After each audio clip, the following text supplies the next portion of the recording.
Assalamu alaikum wa rahmatullahi wa barakatuh, and a warm welcome to the Voice of the Cape Matric online revision program.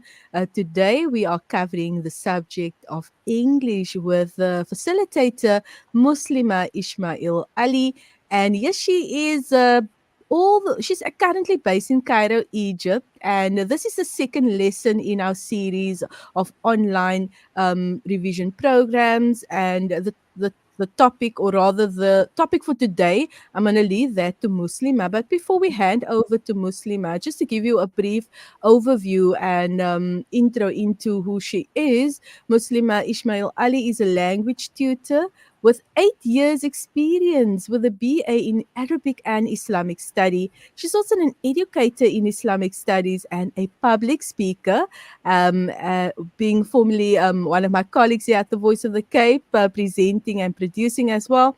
And she's obviously got that media experience in terms of presentation. And currently, she's completing her studies in classical Arabic at Markaz Fajr for non-Arabic speakers in Cairo, Egypt. Assalamu alaikum, Muslima. Welcome back.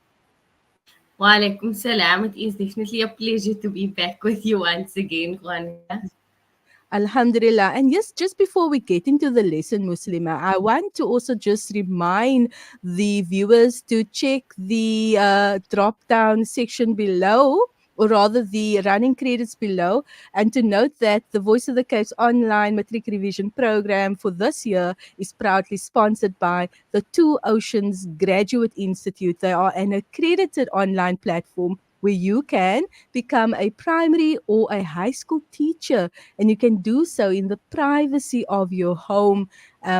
In the comfort of your home as well. And you can visit www.togi.ac.za or call 021 829 7015. So, yes, Muslima, I think, you're obviously having the background in teaching. I'm sure that it is quite a rewarding experience for you, but also noting that the viewers who are our grade 12 learners or students will have access to these lessons. So give us an overview of what it is that you'll be covering in today's session. So, shukran once again for allowing me to do this year as well. We will be covering literature today. In the prior lesson, we went over language skills and also writing tips as well as skills, and that is a combination of paper one and paper three elements into one. And as I mentioned before, with a language in general, it requires lots and lots of practice. So we can go over things and we can give you tips and we can give you notes, but majority, which I would usually say 70 to 80% of the work actually comes from the student. So we are just there as a guide or as an assistance in order for you to excel, but the excellence will have to, of course, come from the student. Perfect. Yes, so Muslima, without any further ado, I now hand over to you to proceed with the lesson. Okay, so shukran to you, Conita, and we'll be starting right away. So, as I mentioned, we are focusing today on English literature, and this encompasses the elements that are covered in paper two of English home language as well as first additional language. I do know that there are some students that do first additional languages and second additional languages.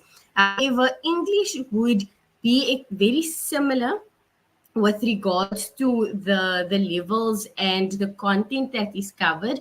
Primarily you will have to cover the same sort of aspects within your papers. Sometimes it will be on a higher grade level, which would be home language, since that is the language you are most exposed to. You are expected to go much more into detail in that, whether it is at home or just at school, and that's also your medium of learning in, right?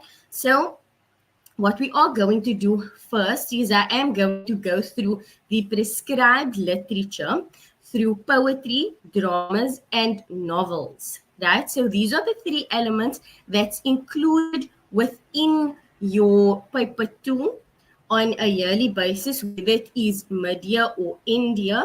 For grade 12, of course, there is set work. However, I do want to note, when you look at your exam paper, before we go through the prescribed literature, when you go through your exam paper or when you receive your exam paper to write that final exam or the mock exams, I do suggest you read the questions very, very carefully. I can't stress this enough. It is highly important that you read the questions. They will give you options to choose from. Remember that there is a whole long list of set work. However, at your school, you don't cover everything that's in that set work. Your teacher chooses a drama. Your teacher chooses a novel for you to do. When you go to the exam, you choose what you did in class. I'm definitely going to repeat this again. Please choose what you did in class. There's always some students that choose the set work that they did not do in class because they become confused. So do a practice run with yourself. Get a past paper. You can get it off the website from the Department of Basic Education. Go there, get a past paper, do a practice run, have someone sit with you, have someone time you, so that you can get used to sitting and having to write an exam under pressure. It's extremely vital that I stress this point because we don't want you to lose out on marks that could have been easily obtained if you just chose what you did in class, right? So getting into it, as I mentioned, there is a set of prescribed poetry which we will be going through first. And this set of poems, you will be getting some of them in the final exam. However, you have to go over everything because you need to prepare all of the poems in order for you to answer the questions in the exam, because you can't say that this is it, this is what's coming in the exam, that's what's coming in the exam. Now remember, I understand that it can be quite a daunting task and you can feel under pressure because it's so much work to cover. But if you work out your time, if you plan, if you go over your work slowly, thoroughly, and consistently, then it will be fine. You won't have to worry about anything at all. Okay. So, as we can see, Sonnet 130 of William Shakespeare is in your set work for you to go over. The child was shot dead by soldiers in Nyanga. At a funeral, poem of return. Talk to the peach tree. Pray to mosques this winter coming. Solitude, the morning sun is shining. It is a beauteous evening, calm and free, Fern Hill and the shipwreck. Now, do note that I have mentioned that you have to go over past papers, or it would be beneficial for you to go through past papers. However, with regards to poetry, I will say that because over the past 10 years, it has changed quite a bit. You'll only find some, like for example, Shakespeare, you would always find within your set work, but there's constantly new poems being introduced. So, what I would say is go through your notes with regards to the different types of questions. What type of poem is this? What is the construction of the poem? The meanings behind specific words. What does the specific words refer to? What does the lines and the stanzas in its entirety refer to? Go over questions like that, break it up for yourself. When you see your notes concern something specific, write a question, make a question out of it so that you can get used to it. Okay. And also think about, at times, not only in other forms of literature, but in poetry as well, you will need to understand plots and settings, right? So all of these different terminologies, it's interchangeable within your novels, your dramas as well as in your poetry.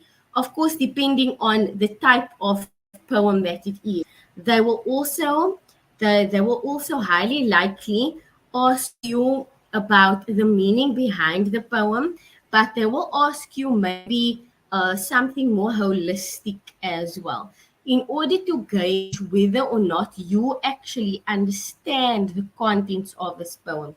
I know it can be difficult, and I know sometimes when we read poetry, we think this is a whole bunch of like nonsense, because this is not how people speak. Why are we even doing this? But the point is for you to understand language. The point is for you to understand prose. It's for you to understand language usage in different contexts, in different times, referring to different events historically as well. So we can see that there's much more African poetry being introduced into our set work, and that is also for the reason that we as Africans and South Africans need to educate ourselves more on what exactly our history is, and besides our history, what the socio-economic position is of people in certain denominations and areas. So if you understand the meaning behind these things, then you will understand why you are doing it. I know, okay, sometimes it takes a while, but just try, just try your best to enjoy it. Okay. Then next, with regards to the prescribed literature for novels and drama, there is a division between home language as well as first additional language. So remember, as I mentioned, the levels are on different scales, right? So someone that's doing English first additional language is going to do a certain set work based on the level that is required from them to be at in that specific time, right? As a home language student, you of course will have things on a higher level because you are expected to be able to use this as your primary source of communication, as well as also be able to identify with the language in more than just a baseline level. Okay, so as you can see, we have Life of Pi, Dorian Gray, and Cry the Beloved Country, and Strange Case of Dr. Jekyll and Mr. Hyde. What I am going to say with regards to the novels for English home language as well as first additional language is that we of course don't have enough time to go through every single thing in this work, but I have chosen the more common and the more perceived to be difficult novels and dramas for us to go through today. Then also for home language and first additional language in drama, we have Othello, Crucible, and Hamlet. And then we also have My Children, My Africa, as well as Macbeth. Right? So what I have done is they are commonly used, very commonly used dramas and novels. So Life of Pi has been there for quite a number of years, and there has been revision about that. So for that reason, I am going to focus more on the picture of Dorian Gray for the novels, and then for the dramas, I am going to focus on Hamlet, right? So the Crucible has been done quite a bit. So I don't want to go through a repeat of things that are there, right? Rather with the more difficult. However, I will say if it is that you do require more assistance with regards to any of the set work or language or writing skills, you can contact me after the revision class. I will make my contact details available. Right. So now we are going to start with our novel, which is the picture of Dorian Gray. Now, when we start with the novel, I actually wanted to make clear the themes of a novel. So when we have novels to read, or dramas to read, just books in general, then it is the thoughts that come up. I call it the conflicting thoughts, right? It's like I want to pause and I need to pause, but I don't like reading. I don't want to read this book. But but what I would say is just try your best in that time. You only have a year to do this, right? It's only a year that you're going to do this. After this year, you choose your fate.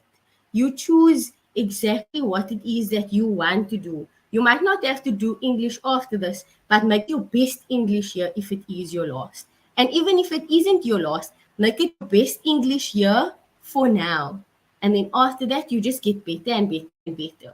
You're not going to lose anything by missing out on a few episodes of a series and reading a book instead. You're not going to miss out if you don't go to your friends and just read a book for that time. They will be there. They will still be there. And if they are really your friends and they want you to succeed, then they will say that it's okay and they'll be understanding, right? So what I am going to cover first of all is that you get different portions of analyses within a novel, right? And those include the setting, the context, and the timeline, right? Of the novel in its entirety, and you get it within certain chapters because sometimes the setting changes from one place to another. The timeline can change from one time to another, whether it's years, months, days, or centuries, right? Then we also have the characters that we focus on. We focus on the plot and plot development. Then we focus on themes, we focus on symbols, and we also focus on style. Right? So I'm going to try my best. I'm going to try my best to cover as much as I possibly can in the time that we do have, right?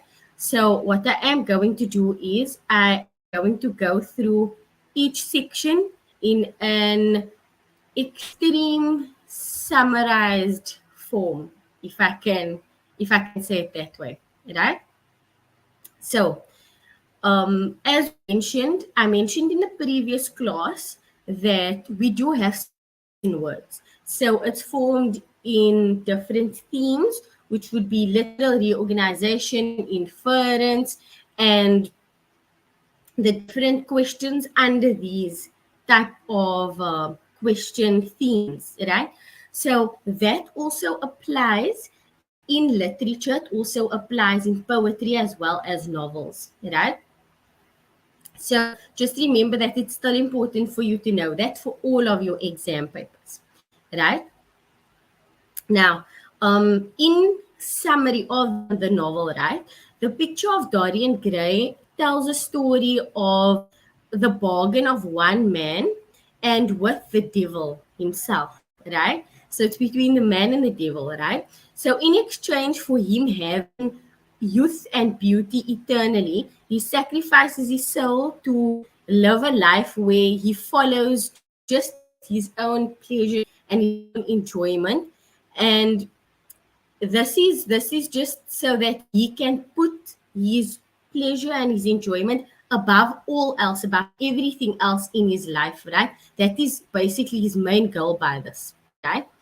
Then there is a contrast with this specific thing, right? So this it's referring to a portrait of himself, right? So he's focusing on his enjoyment and his pleasure, his youth and his beauty, whereas there's this portrait, right, of him. So his portrait becomes ugly and it ages, right?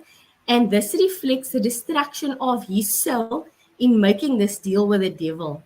And then after 18 years, Dorian, he looks as beautiful as he did when he was 18. So he still has that beauty, and he maintains that beauty when he was like 18 or 20, about 20 roundabout, right? Because they started when he was 18, but then this is when he's 20 now. He looks at himself in the mirror and he sees this like picture of beauty. But when he looks at the portrait of himself, the portrait is extremely ugly and hideous. So this is a contrast between the life and choices of Dorian and his portrait, his picture. And that's why it's also named the picture of Dorian Gray, because the picture is in contrast with him as a person, right? And what he actually did with himself, right? So the type of novel this is, like you can hear, it's very morbid. It's like why? It is described as gothic fiction, right? Because it's very dark, um, and because in this, as I mentioned, he makes a deal with the devil, but it deals with death and horror and romance in between. So usually when you have a horror and you have thrillers and you have death, there's always some sort of romance involved. And if you just think of this like a movie, right? When you have a movie, who are the who are the best people to kill another person that can be regarded as the least and the most suspicious? It would of course be the ones closest to him. So there's always a sense of romance or close relation when it comes to the worst of murders and thrillers, right? So there are quite a few themes in this novel also that they ask you about, and that would be regarding holistically, right, on the book. So it would be as aestheticism and hedonism, right? So they might ask you to comment on it, or they might ask you to state something about this, right? And this wouldn't necessarily be referring to a small portion in the book. It would be referring to the book in general. So Dorian Gray, right? The aestheticism part of this, right, is when he was a student while he was studying at Oxford University. Um, right, he became involved with this aesthetic movement, right? So the aesthetic movement, because he's studying at Oxford University, so you have like modules. So philosophy is one of those modules, and then a branch of philosophy is aesthetics, right? Where you study art and you study beauty, and then aesthetic philosophers, right? They go into what it is that people enjoy looking at. They like to hear, they like to smell or feel and taste. And why they like these things also. So it's not just painting a picture, man. It's appealing to the senses of people. It's studying what appeals to them in order so that your artwork can either provoke them in a way or bring up something within them, right? And then with this, right, they are focusing on enjoying the beauty specifically in the art, rather than like going into the deep meanings. For example, when I look at these pictures of paintings you get, then someone's taking the paintbrush and they just like make a splatter on there, and then you see these people looking at the pictures, and they analyze the pictures, and they will say, this represents this represents that, this represents that. It's not for that. They focus on beauty, right? They focus on a more youthful and sense appealing thing, right? Then hedonism, just quickly, also is a concept that was very, very popular amongst certain people in this time, right? So what hedonism means is to when you pursue your sensual pleasure. So we spoke about the senses now in aestheticism, right? Now we are also speaking about pursuing the sensual pleasure. So they're getting pleasure through their senses. So when they focus on smell and taste and looks, then it appeals to like your pleasuring yourself with regards to your senses, to your smell, to all the different senses that you have, right? So in hedonism and or the hedonistic philosophy specifically, right? The main aim of this philosophy is to satisfy your desires. So your senses and something appealing to your smell and appealing to your taste and appealing to all of these things. This is what the main goal of your what the main goal of you as someone that is in aesthetics or in the aesthetic philosophy. This is your main aim, and that what that is called is hedonism, right?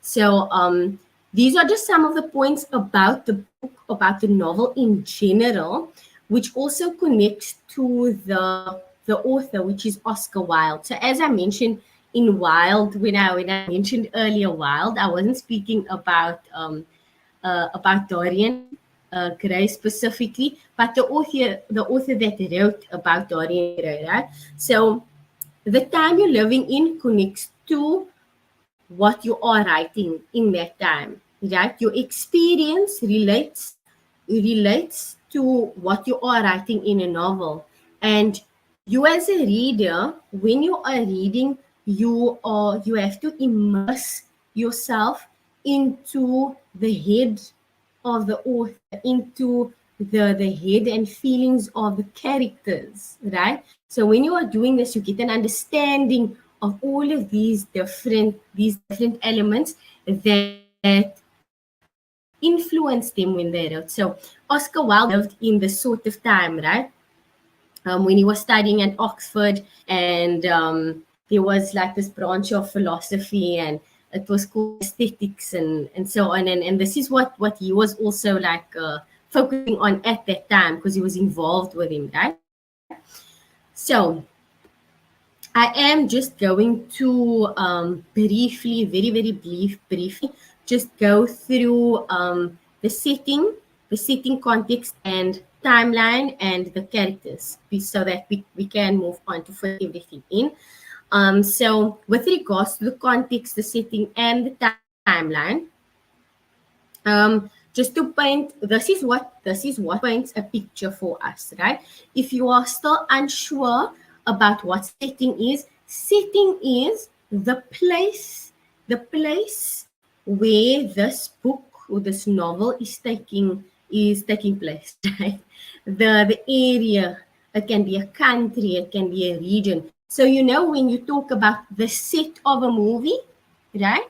The set of a movie is that area that paints a picture. It's all the backgrounds. It's all the backgrounds you see in the movie. That is the set. And for the book and for novels, we call it the setting. For dramas as well, call it setting. Right? So it was set in London, in England. This was the late Victorian era in around about the 1800s, late 1800s, 1890. It refers to specifically when Queen Victoria was the monarch. So she was the queen at that time. So this is before Queen Elizabeth, right? This was between her time of reign was between 1837 and 1901, right? So it was written between 1890 and 1899, right? So it was still in the time that she was reigning, right? And it was also published in a magazine called Lippincotts Monthly, right? It was also published at that time, the picture of Dorian Gray, right? So the the characterization, right, is also something to be focused on, is what they would ask you about, right? That is the manner in which the author goes into and reveals the personalities of characters within the novel, right? Their thoughts, their feelings, expressions, the actions that they do, the behaviors, and even sometimes when you might not take note of it, but what they're wearing can tell you a lot about them. Some characters are wearing tattered clothing, and some others are much more refined, right? And when you read the novel, once you are reading the novel, right, look for evidences, right, that shows you and points you to the characters' personalities and their emotions, right? And focus on these main things and highlight it and make notes of it. Make note of the types of things that they wear, because your clothes and your dress shows a lot about you as well. How you feel that day, maybe, or just in general, how you are as a person. Then the characters, right? I'll just go to the main character, which is Dorian Gray, right? Who is the main character of this novel. And many list him. There's like not necessarily one banner for him, but he falls under antagonist as well as protagonist, right? And he, of course, he focuses more on things that are beautiful, because of the reason that he lacks intellectual depth, right? So there's a sort of vanity that comes out within his character, right? And he is very, because of this, right, he's also destructive and narcissistic, right? And he, of course, has influences which we won't go into right now. There are influences on him, and there are different reasons for him becoming like this because of that influence as well, but which we won't necessarily go into now. Now, what I am going to mention just before we end off, because we can't focus on every single thing in the novel, is that the novel begins, right, when he Dorian is approximately 20 years old. So we're going to go through the plot development, right, just in summary. So when he's 20 years old, and he has his friend, Basil. So Basil Hallward paints a perfect portrait of him, right? Remember, they are in the art field, right? So his friend paints this portrait of him that is just perfect, right? And at the same time, Dorian is also meeting Lord Henry, and this is now when he's at Basil's studio. So even though Basil doesn't actually want to introduce them, he knows Lord Henry is there, but he doesn't want to introduce Dorian and Henry with each other. But Dorian, he chooses to allow Lord Henry to influence him, right? So he influences him to follow this life of pleasure and sin.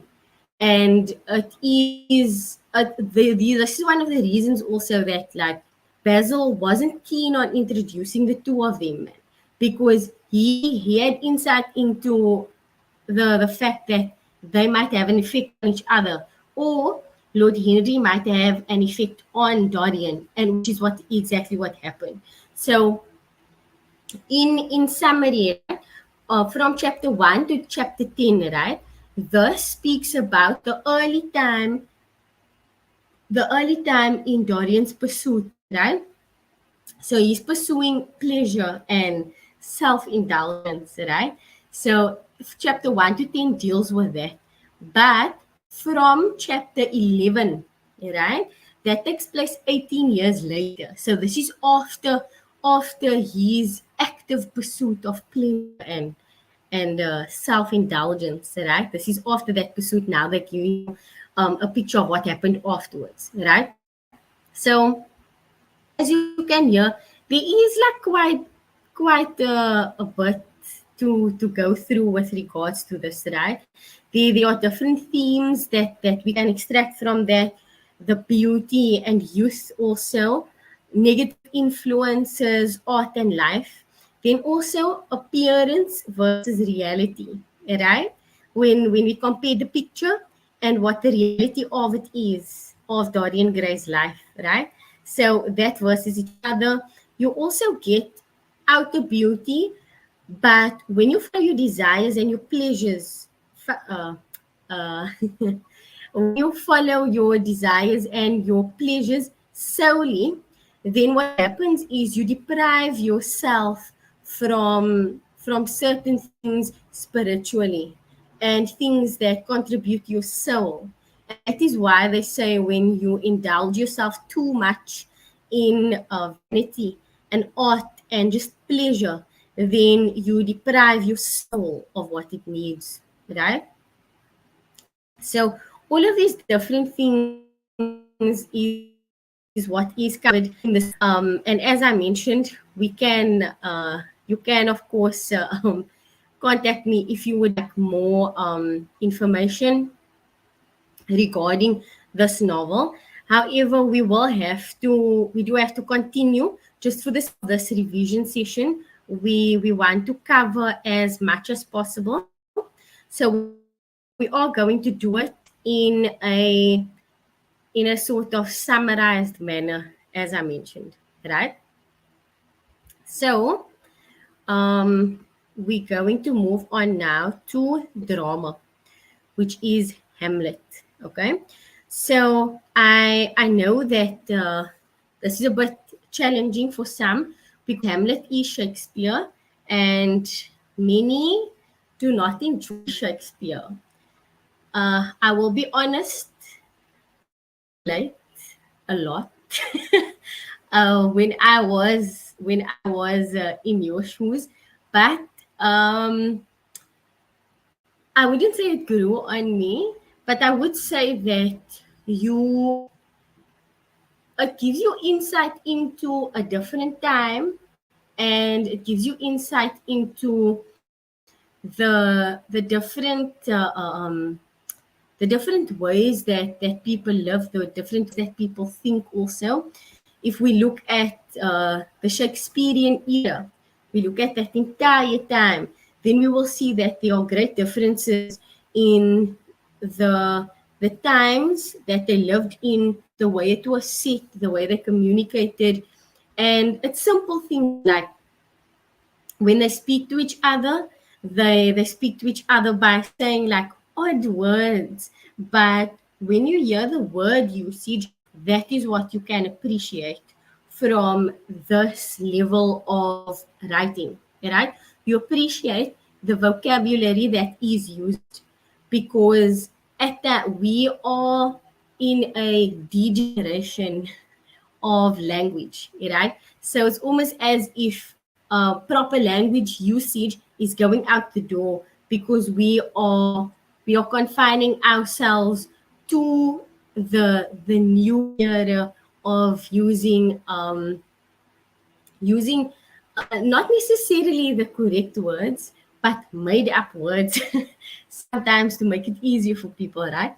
But anyways, that's not what we're going to focus on now. We are going to focus specifically on more on Hamlet, but also I'm going to try to merge the writing skills that we need in the specific section of English, which is paper 2, right?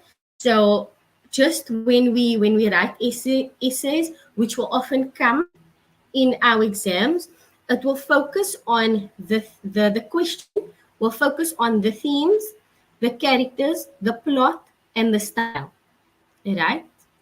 They will either want you to write about all of those things, which highly unlikely. It can be quite extensive, but they will want you to focus maybe on one, all right? So you need to focus on what exactly they are asking you. Is it a theme, character, plot, style, or is it more than one character also? So you write down the key instruction words. So are they saying discuss? Are they saying explain? Are they saying analyze in the question, right? So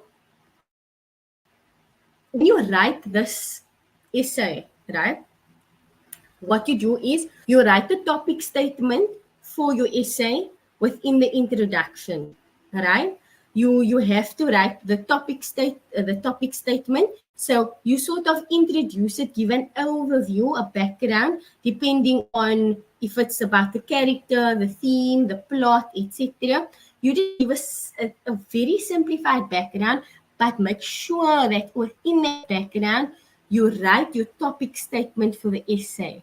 So you use the question words. You say, I will be explaining the style, or I'll be explaining the theme of this drama within this section. Sometimes they ask you for the theme in a section. Sometimes they ask you about the theme of the entire drama. Be specific. Use the question to your advantage and just rearrange it to write the topic, right? Within your introduction. Then when it comes to body, right? You can use the peel method of writing, right? So when you write your body, you write it in different paragraphs. So you write the point, the explanation, the evidence, and then you write the link to the next point, right? So when you start, you make a point, okay? You make a point, then you just state it. It's like you're making a statement, right? Then you explain what is meant by the statement, right? Your evidence will be because this what happened, this is what this is what happened, or this is what was said in this section of the book, right? You don't need to, you can, if you would like, you can write line, I don't know, line 5, page 6 of the drama, but I mean, that's a bit overkill. So what you can do is just, you can either write quotes from the book, or you can phrase it in a way it's not a quote. It's not a quote, right? But you're writing a phrase about what happened in that way. Then the link is very important, because what you're writing now, it needs to connect to the next thing. So just write a connecting sentence at the end of your paragraph. When it comes to your last paragraph, right? You don't necessarily need to do the link, right? But your last sentence in your last paragraph must lead to the fact that you will be concluding now, right? It needs to lead to that. So that's how you do it, okay? And of course, we can go through exactly how to write an essay in detail. We can practice how to write an essay in detail, maybe after the session, right? So when we do this, specifically the drama, right? We will realize that the drama is, as I mentioned, in like a very, very old setting. So just to give a brief overview of this drama, right? Um, it was written, Hamlet was written even before the setting of Dorian Gray, right? The timeline is way earlier. It was in the 1500s, right? In approximately 1599 and 1601, right? So this is like math. This is based on a revenge story, right? It's a Danish revenge story. It was recorded. This was recorded, right, by Saxo Grammaticus in the 1100s, right, at that time. So because it's a Danish story, it took place in Denmark, and it was in the Elizabethan era, right? So remember the Dorian Gray was Victorian. This is now Elizabethan, right? So most of the play takes place in the royal palace, right? Majority of it takes place in the royal palace, okay? It is a revenge tragedy, right? The protagonist is Hamlet, right? There is major conflict between Hamlet, where he feels a responsibility to avenge his father's murder, right? And thus, his reason for revenge, for avenging and taking revenge on his uncle Claudius, right, is because of his father's murder. But Claudius is now the king, right? And this, of course, it makes things more complicated for Hamlet since he is the prince. But he also, like, we do know that the ghost is involved, right? And Hamlet has doubts on whether he can trust the ghost and whether killing Claudius is the appropriate thing to do, right? So he wants to avenge the murder of his father, but he also has conflicting thoughts. He's unsure about what to do. So there is a climax when Hamlet stabs Polonius through the arrows. And this is so, because this is a drama, right? It's not in chapters, it's in acts, right? So in Act 3, this is when he stabs him, and it's in scene 4. So Act 3, scene 4 is where the climax occurred, and this is an important part to remember, right? Because climax is something that they always ask about and they enjoy asking about it, right? So he brings himself, by this, he brings himself into a conflict with the king, which is Claudius, right? And it's, of course, unavoidable. But there is also another climax that takes place in Act 4, in the next act, scene 4, right? So just remember, Act 3, scene 4, Act 4, scene 4. So both is scene 4, Act 3, and Act 4, right? So this climax happens, right, when he resolves now to fully commit himself to revenge in a violent manner, right? So this is the two climax, and that's also some of the important points. And I mentioned the setting, which is the place, and the time, also in the 1500s, right?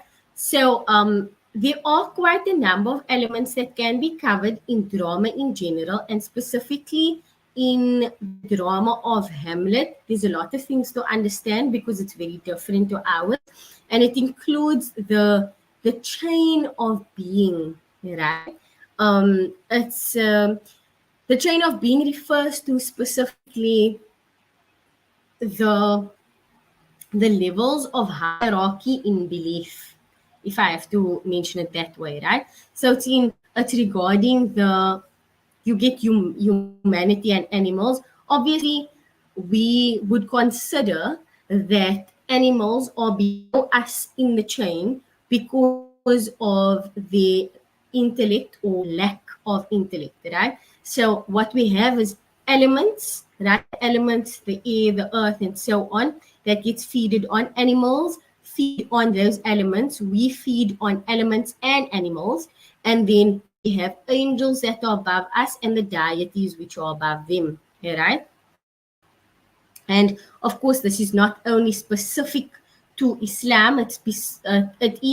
More it is more comprehensive of just religion in its entirety, right? So it's not about Islam or Christianity per se. It's just to understand the hierarchy within deities and beings.